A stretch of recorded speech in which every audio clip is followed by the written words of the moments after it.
hell do you tie in a preseason game? Well, with the I think what the rule is, you play in the preseason. You play 4 quarters. I get that. Yes. Yeah. But for the Dolphins, but here's the thing.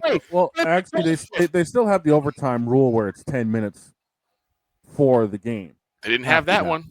They didn't have it that time. Okay, so they skipped that during the preseason. Okay. Mm-hmm. But so it's like baseball in the preseason. You play 9, and no matter what happens. I thought the same thing, dog. So I'm thinking, okay, 24-24. We're down to the final couple minutes. The Bears had tied it up. Okay, we go to the extra period and see what happens. And then no, they're like, nope, game's over. And then tie. they stupidly turned it over on downs, their final possession. Really? Right. Like, seriously. Okay, what the hell was that? Here's the thing that caught me, right? They had another great... That's all I have to...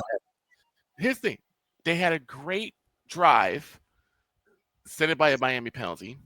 Mm-hmm. They punched into the end zone. Yep. The ensuing kickoff gets returned from the 20 all the way to the 45 of the Bears. Yep. Not to mention, I think it was like 4 or 5 plays later, the Dolphins punch in the end zone. Not a lick of defense was had. Played, whatever the hell you want to call it. It was. It's. There wasn't a damn bit of it to be found. Now, I will say this, because we talked about this Sunday, actually. And if you didn't catch No Man's baseball call, shame on you. He had a basketball call where the Houston Astros beat the New York Yankees. The score was 7-1. 7-1. 7-1 was the final score. We'll talk more about that game later, but it was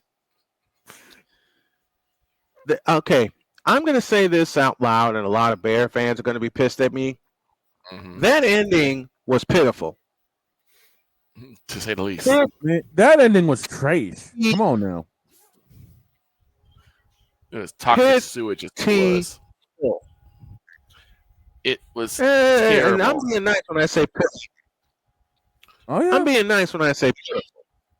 Yeah, I am totally being nice when I'm saying when I say that it was pitiful. It was bad, man. Really?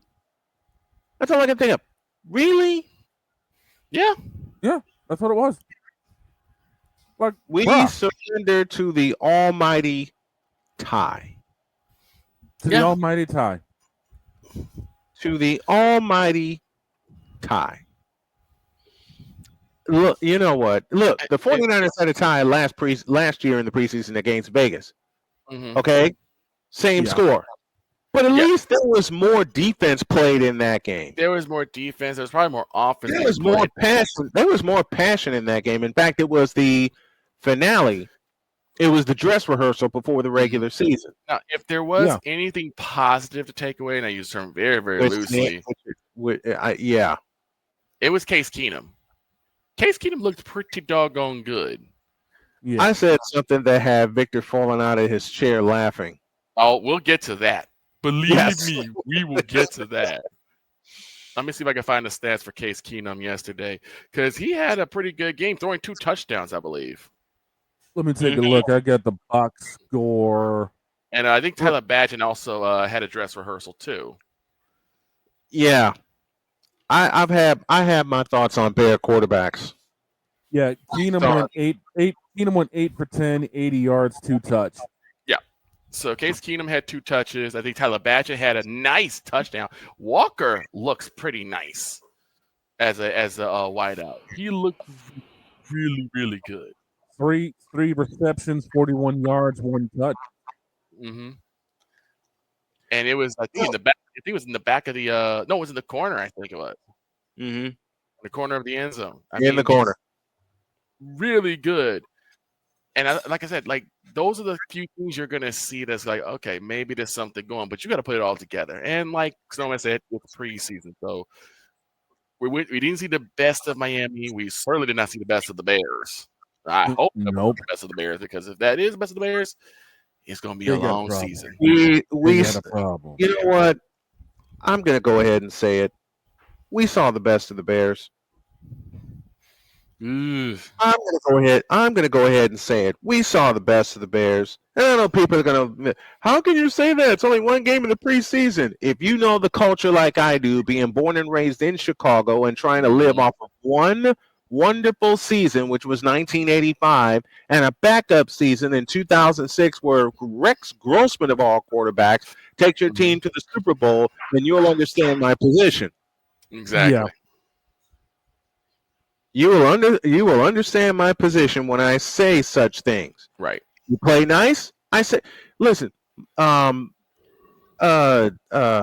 can't remember his name. Who? He's a sports talk host in Detroit. His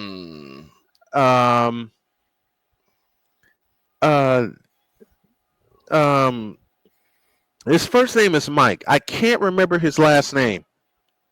Give me a sec. I'll do some research. Do some quick research for me, because my brain is not cooperating with me this morning. Well, while we do that, let's get to what had me rolling. So we were talking up. So I had said that Case Keenum looks pretty doggone good, and actually he might be able to maybe steal a sequence or two from Caleb, because I know that the Bears are going to still go to Caleb.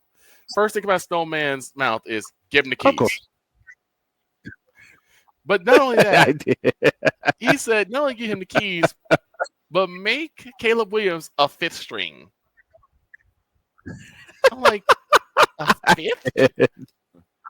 By the way, boss man, I believe you're talking about Mike Valentine. That's him. Thank you. Thank you. Mike Valenti. I love Mike Valenti. And Mike Valenti said it best, and I've applied it to my 30 years of sports talk. You play great, even in a loss, I say nice things. You don't, I don't say nice things. Right. I mean, how many times did I say in week 1 last year when the Cowboys beat up the Cleveland Browns? I said, how do you had so much apprehension. Well, it's again, how do you make a team that bad, or how do you make a win, I should say? How do you make a win of that magnitude look so average? Because as great as that win was, they still looked average at best. And they're going to continue to look average until they decide to blow the damn thing up. Yeah, Jarrell ain't going to do that. Huh? Jarrell ain't going to do that. Well, we know that. And as Dennis Miller said, that's just my opinion. I could be wrong. I got some more musings about Jarrell, but we'll wait for that for later. We'll do that. We'll do that after the break, because we're coming up on a break right now.